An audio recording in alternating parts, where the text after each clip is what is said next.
Dober dan voščim. Po sestanku predsednika vlade Republike Slovenije z župani in pa načelniki upravnih enot na obmejnih območjih, seveda sedaj prosim za izjavo gospoda dr. Mira Cerarja, predsednika vlade Republike Slovenije. Lepo pozdravljeni. Danes sem se osebno sestal z župani in načelniki upravnih enot z nekaterih tistih območij, ki jih arbitražni sporazum zadeva v tem smislu, da pravzaprav povzroča nek vpliv na ljudi, na usode naših ljudi.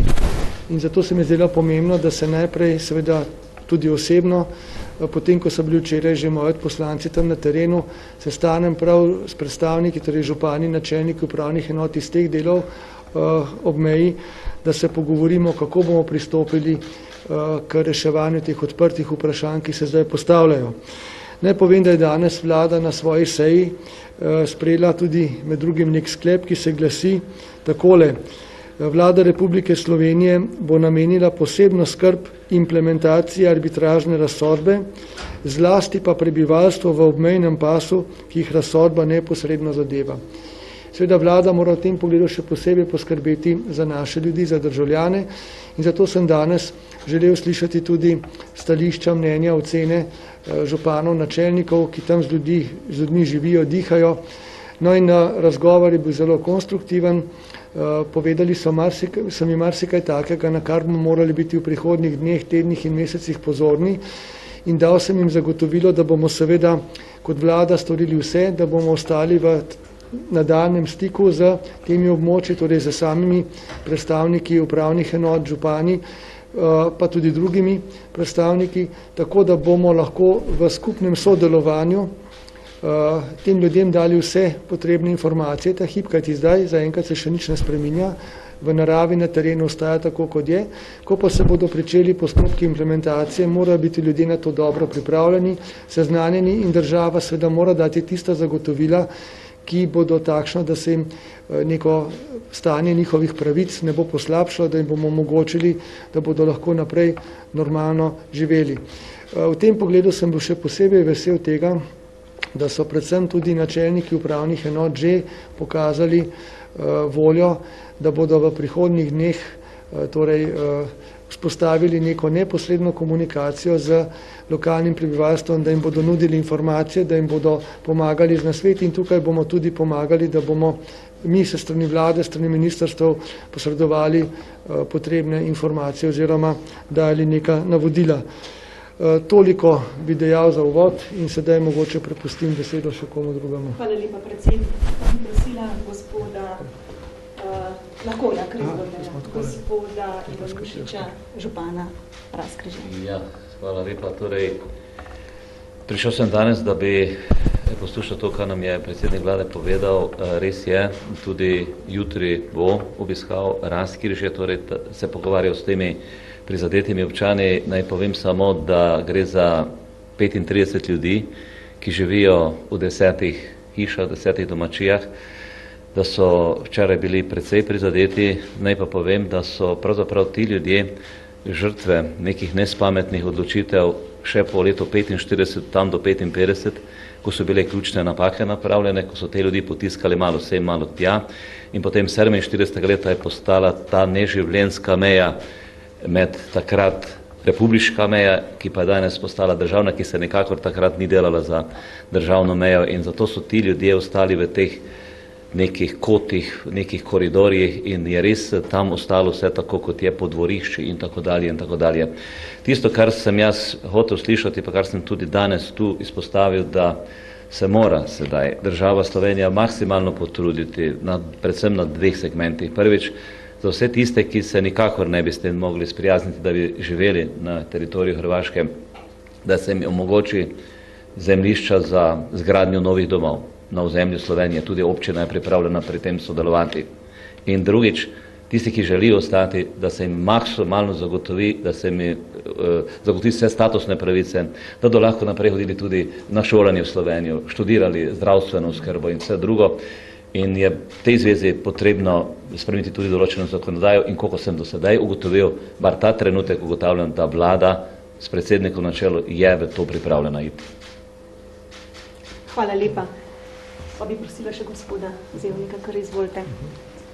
Župan Metlik. Hvala lepa. Jaz lahko rečem, da smo v Metliki zadovoljni z odločitvijo arbitražnega sodišča. Sicer bili smo pripravljali tudi na hujše scenarije, vendar smo veseli, da so pri nas prepoznali tudi neka drugačna pravila, ne pa samo katastrska pravila. In v zaselku Drage so zadeve urejene.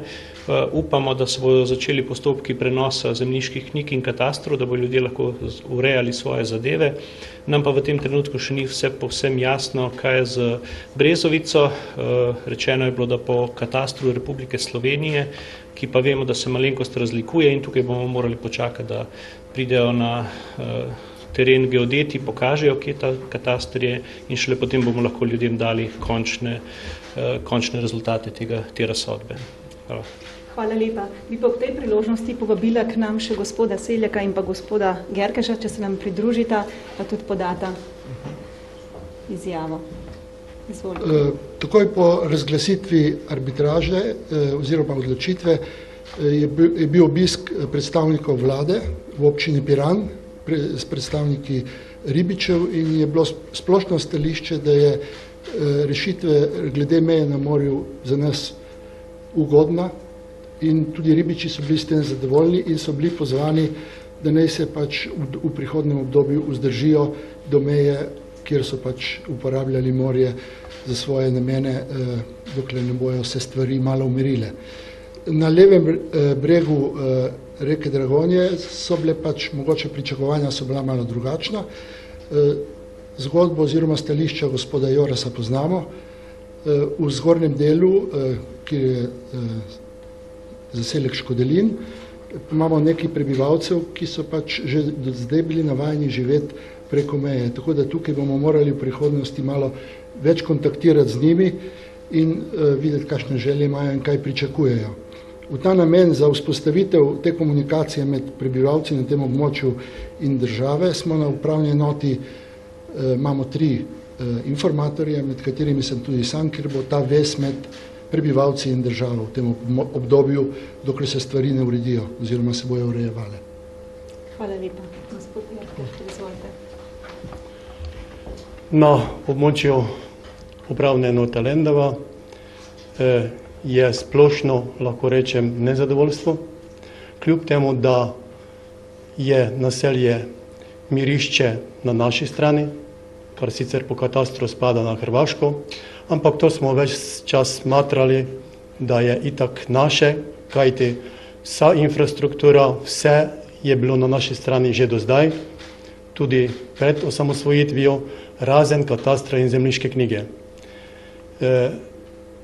Razočaranje predvsem zaradi tega, ker neposredno katastrska meja zavzema tudi visokoobrambni nasip ob reki Muri, kar je jasno, da Hrvaška ne bo imela za redno vzdrževanje in tu je bojazen, da bo lahko prišlo tudi do nevšečnosti, če se ta nasip ne bo vzdrževal, kot je potrebno in kot se je vzorno do zdaj vzdrževal. Pa kljub temu je prišlo še do problemov.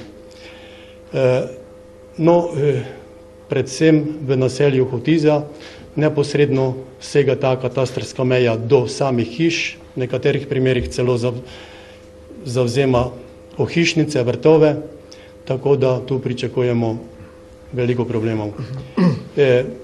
Teh lastnikov zemljišč, predvsem so to lastniki ali v zelo majhnem primeru tudi najemniki zemljišč, se malo bojijo, kako bo zdaj z tem obdelovanjem in neposredna kontaktna točka na upravni enoti sem tudi sam in moj namestnik, že zaradi tega, ker je čas dopustil in se bova zamenjevala, da to ne bi spreminjali in da ne bi prišlo do nekih komunikacijskih šumov, bomo to nalogo opravljala midva neposredno.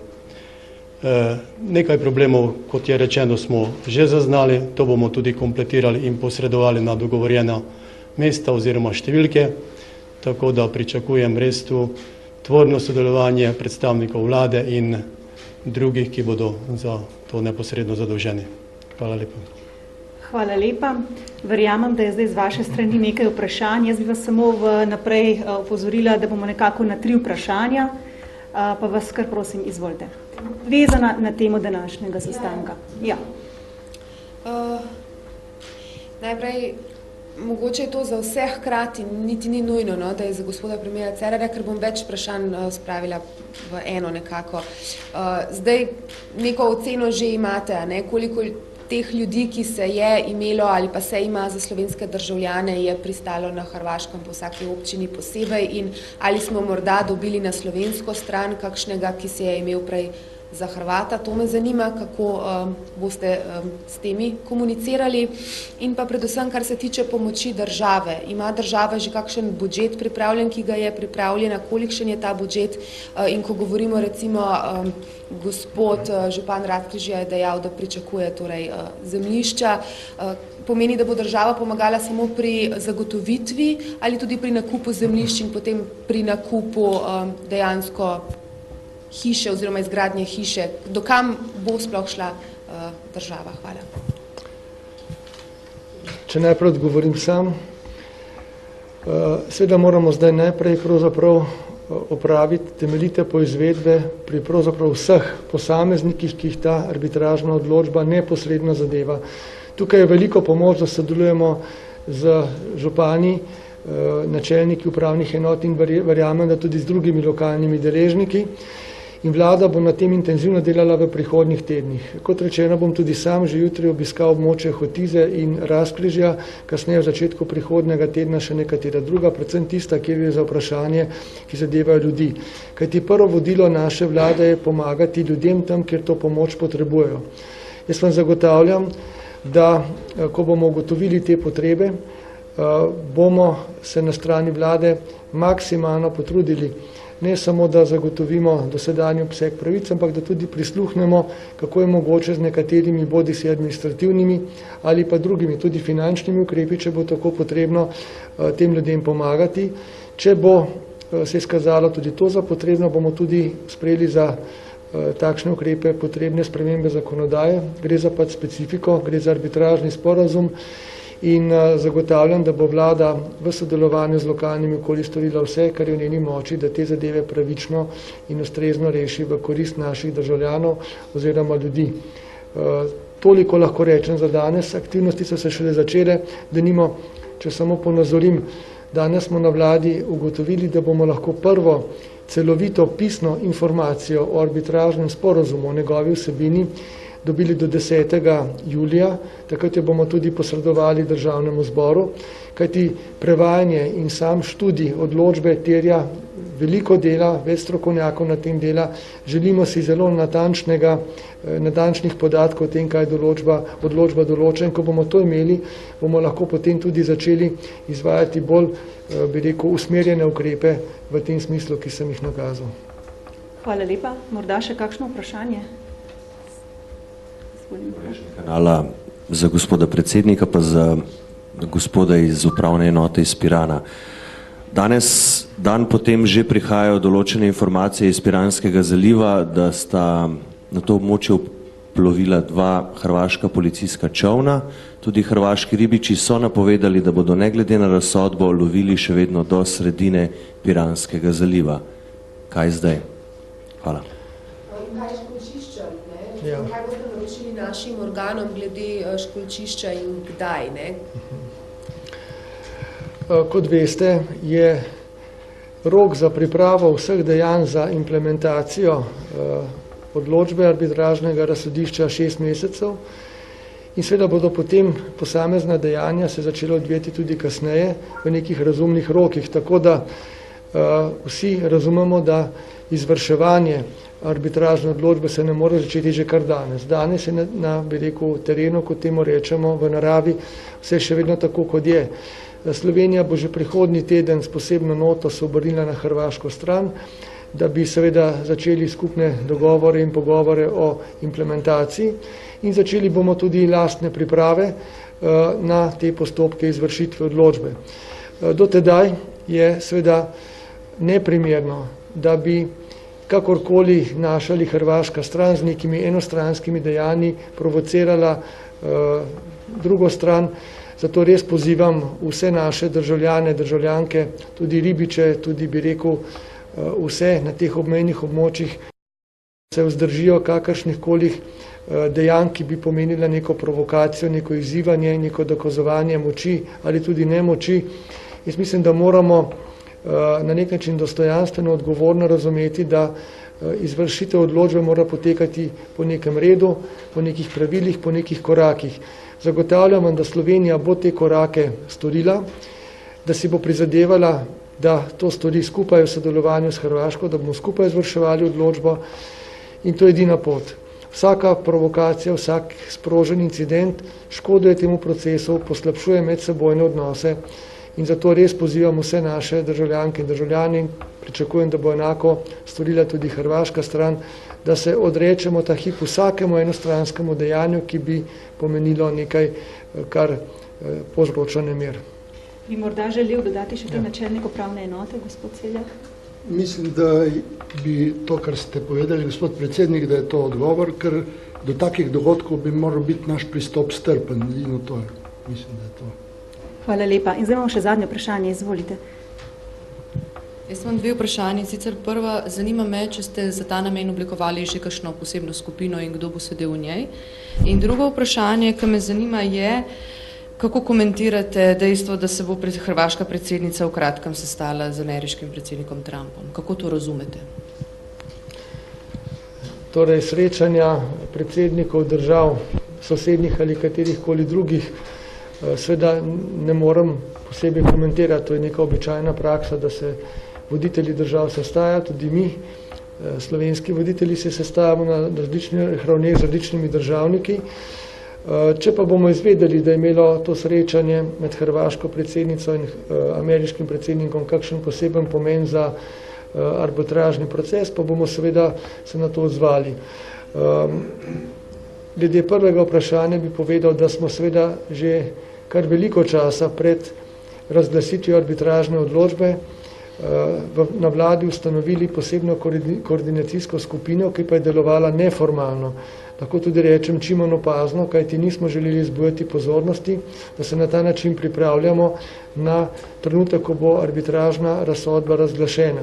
Zdaj, ko je razglašena, bomo to skupino, morda še z nekaterimi drugimi člani, preoblikovali v posebno formalno, torej ustanovljeno skupino, ki bo seveda zadolžena za postopke implementacije, ki bo koordinirala implementacijski, torej izvršitveni postopek glede te odločbe. Vlada bo že prihodnji teden ustanovila formalno to skupino, potem pa bodo seveda pod koordinacijo te skupine različna ministrstva, se pravi upravni organi in vsi drugi deležniki sodelovali, da se pripravimo na, kot sem rekel, izvršitev arbitražne odločbe. Predsednik, hvala lepa, spoštovani sogovorniki, hvala lepa tudi vam pa tudi, spoštovani novinarji. Hvala lepa, nasvidenje.